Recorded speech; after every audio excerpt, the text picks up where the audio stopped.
El Congreso de la República de nuestra hermosa patria colombiana se ha convertido en la peor olla podrida de la historia de la política de Colombia.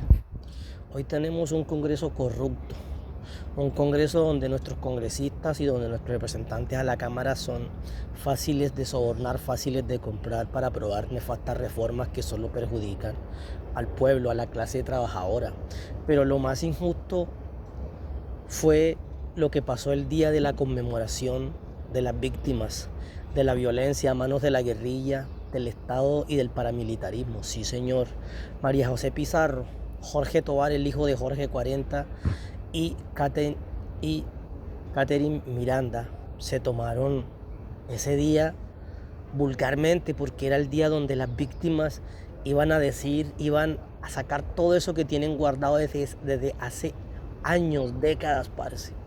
Es injusto que María José Pizarro, con qué hipocresía y con qué moral, es injusto que con qué hipocresía y con qué moral, Catherine Miranda, qué injusto es con qué hipocresía y con qué moral Jorge Tovar se hayan tomado ese día para defender las posturas de sus padres.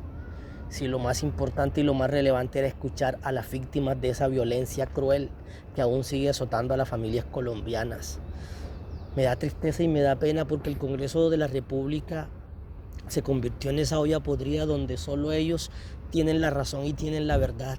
María José Pizarro, hija de un criminal y un asesino guerrillero del M-19 como Carlos Pizarro. Jorge Tovar, hijo de un paramilitar. Catherine Miranda, una politiquera que realmente no ha hecho nada por el pueblo colombiano ni por sus votantes, se hayan tomado ese día tan importante. Día en el que las víctimas de esta nefasta violencia de las guerrillas y del paramilitarismo y del Estado iban a desahogarse entre palabras, iban a soltar toda esa rabia y toda esa ira que ellos llevan porque ellos también han sido violentados sus derechos humanos, su moral, su integridad física, psicológica.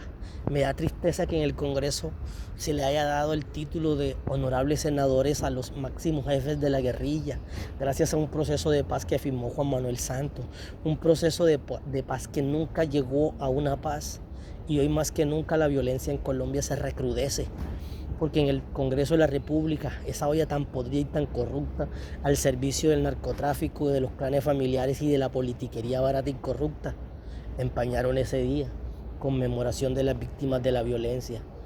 Colombia necesita una paz, pero la paz tenemos que hacerla nosotros los colombianos, a no seguir eligiendo a los mismos podridos, a los mismos conchudos, a los mismos sinvergüenzas.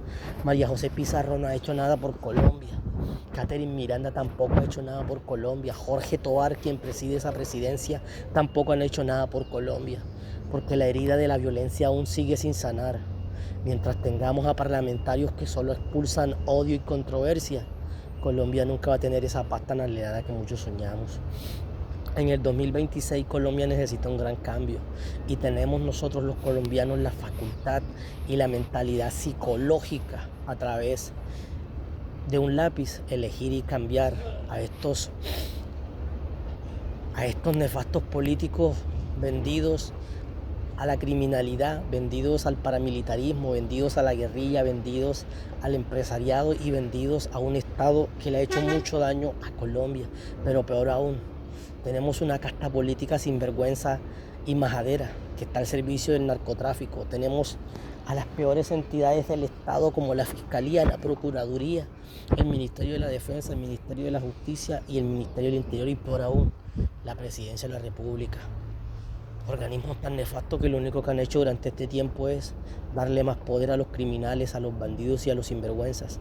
Me duele ese día donde muchas familias querían gritar a pulmón abierto todo el daño que la guerrilla, el paramilitarismo y la violencia de Estado y la violencia política le han hecho a Colombia, parce. Pero es injusto que María José Pizarro, ¿con qué moral, si su papá es un asesino y un criminal, lo mismo que el presidente de la República?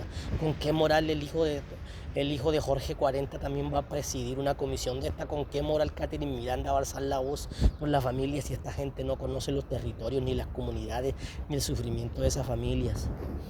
Colombia sigue siendo azotada por las guerrillas colombianas. Hoy más que nunca tienen poder. Se tomaron el Catatumbo, se tomaron el Plateado, se tomaron el Norte de Santander, se tomaron el Chocó, se tomaron toda Colombia. Y aquí nadie responde por nada. Los organismos internacionales dejaron de existir en Colombia desde que se posesionó el guerrillero que hoy actualmente preside nuestra República de Colombia. Muchos están hoy del lado del mal y esas personas tarde que temprano el karma les va a llegar. No respetan a Colombia, han vulnerado los derechos de la democracia y de la libertad del ser humano. Han violado el derecho a la vida de nuestros compatriotas en los campos, en los territorios, en las comunidades y en los municipios, parce. Colombia quiere una paz interna, pero esa paz tenemos que hacerla nosotros. Sacando esa olla podrida, sacando a todos esos elementos, a todos esos vegetales podridos que están en esa olla, que siguen chupándonos la teta del Estado sin hacer nada y sin poder lograr nada, porque pelean para la pantalla y el pueblo sigue sufriendo. Fuerza Colombia, fuerza a las víctimas de la violencia armada y de la violencia política y de la violencia estatal en Colombia, fuerza, porque nunca vamos a perdonar a aquellos violentos que hoy tienen cargos importantes en la política colombiana. Pilas pues, 2026, nosotros hacemos el cambio.